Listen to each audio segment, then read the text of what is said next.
Amazon shares have rallied in 2024, soaring to over $228 a share as of this recording. That's up from a little over $150 per share to begin 2024. Of course, I'm happy about that. I've had Amazon stock rated as one of my top stocks to buy all year in 2024. But what about 2025? Do I still think Amazon's prospects are strong in 2025? I'm going to discuss those details in this video and answer whether or not I think investors should buy Amazon stock for 2025.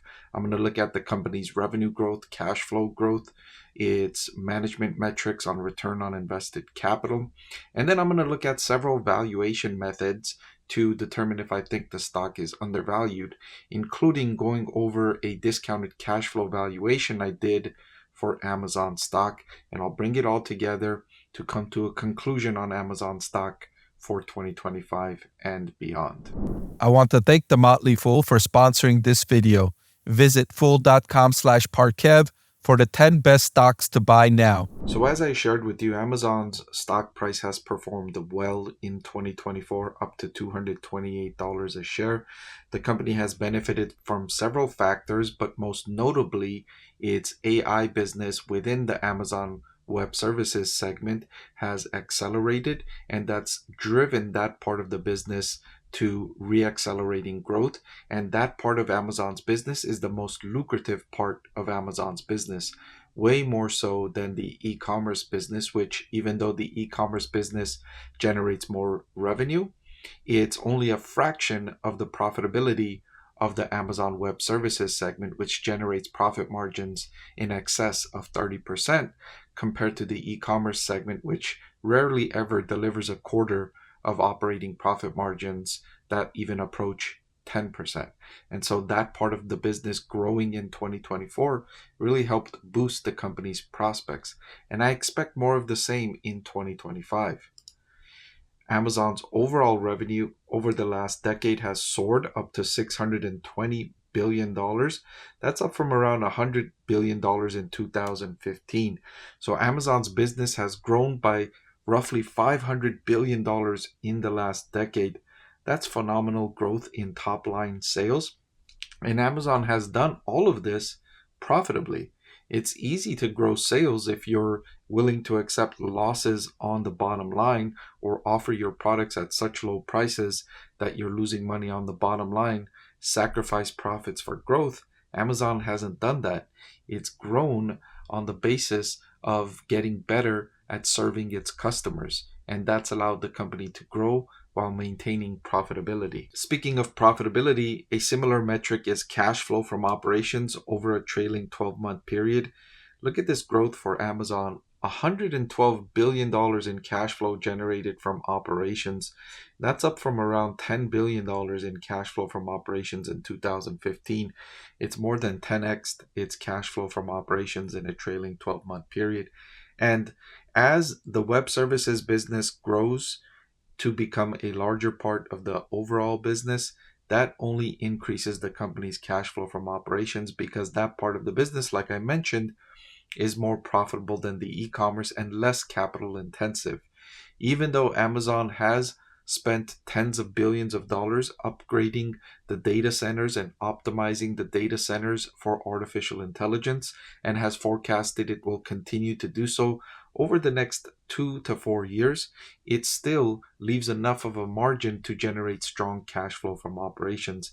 Enterprises worldwide are looking to capitalize on the rising effectiveness of AI, and Amazon is one of the companies that benefits from that trend, offering services to enterprises looking to facilitate AI within their business. So that was the past. Let's look ahead to the future.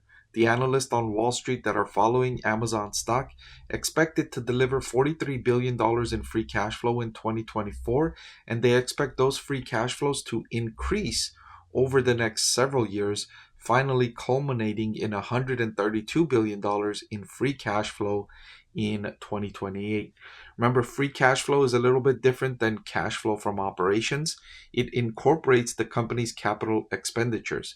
So this is how much money Amazon is expected to have left over, even after investing tens of billions of dollars, closer to $50 billion on infrastructure, on capital expenditures like data centers, like logistics, like warehouses, planes, trucks, etc. Even after all of those investments, Amazon is expected to deliver $132 billion of free cash flow in 2028. So I mentioned all of those capital investments and expenditures from Amazon.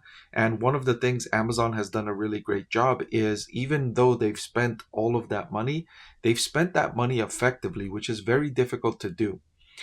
And let me elaborate a little, because it's easy to allocate capital if you're spending, let's say, $100,000 as a business. It's easy to find areas, or I shouldn't say easy, but relatively easier to find areas to invest $100,000 that will give you good results. Okay, it's relatively easier to do that. It's much harder to do when you have $100 billion to invest. It's much harder to do, right? Because you need to find more areas, more research and development, more time needs to be spent in finding areas for investment. It's not easy to do that. It's much more difficult. And so companies that can do that deliver strong competitive advantages because they can use that purchasing power on a larger scale, combined with their processes and research and development to identify opportunities to create sustained growth and protect existing businesses from competition.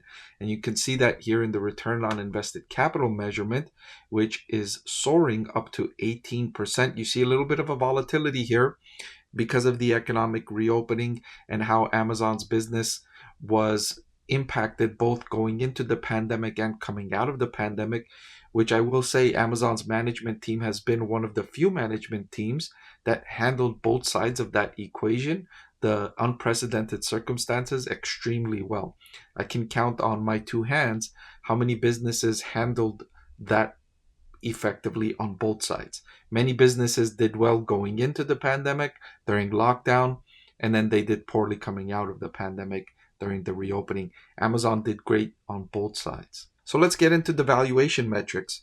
Measuring by the forward price to earnings ratio, Amazon's trading at a forward PE of 37, which I wouldn't call cheap for Amazon. I wouldn't also say it's expensive. I would say it's relatively fairly valued according to this metric on the forward PE ratio. So that's one way to look at a valuation. Another way I look at a valuation is by doing a discounted cash flow valuation. And according to this metric, I found that Amazon shares should be priced at $286 per share, or that's what I think a fair price would be for Amazon stock according to this calculation. But the current share price is only $228 per share. So according to this metric, it signals undervaluation. So one metric signals fairly valued, another metric signals undervalued by a large margin. And so overall, if I was to answer, do I think Amazon stock is a buy heading into 2025? I would say yes. Hey everyone, so many of you have been asking about my investing strategy, and I'm excited to announce that I've written a book that's available for sale now that describes my 6-step investing framework for evaluating stocks. I've added the link in the description below.